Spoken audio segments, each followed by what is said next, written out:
Most people spend their entire lives chasing the wrong thing. They chase money. They chase status. They chase a version of happiness that was designed by someone else. And then one day, usually in the middle of an ordinary Tuesday, they look up and wonder, is this it? The Japanese have a word for what's missing. They call it Ikigai.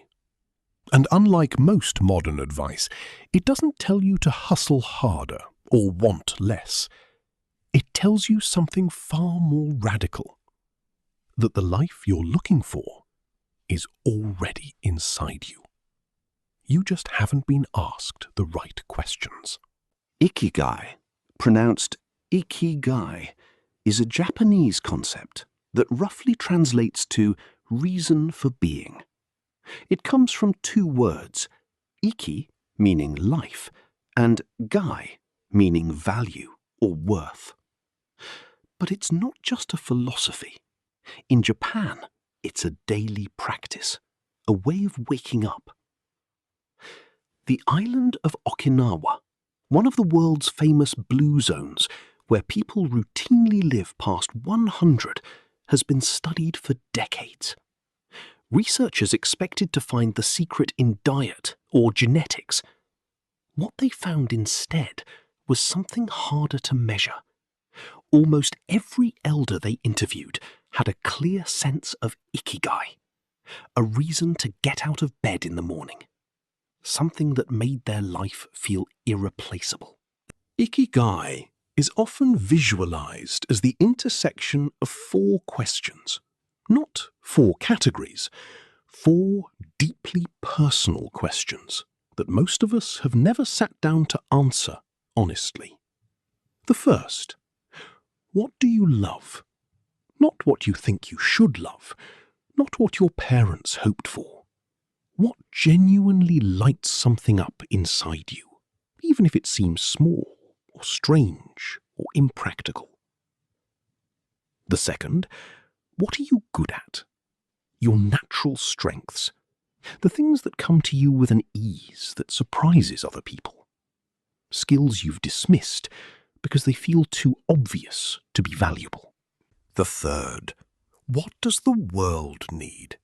This is the question most self-help skips entirely. Ikigai insists that a meaningful life is never just about you. It points outward. What gap exists that you might be uniquely suited to fill? And the fourth, the one that connects it to daily life, what can you be paid for?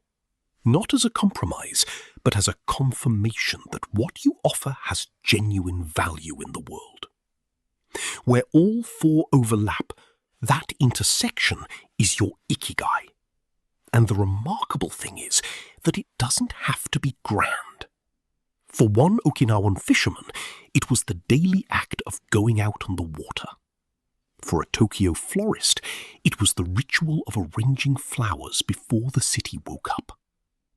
Ikigai is not your destiny, it's your direction. Here's what makes this ancient idea so urgent right now. We live in a world designed to pull you away from your Ikigai.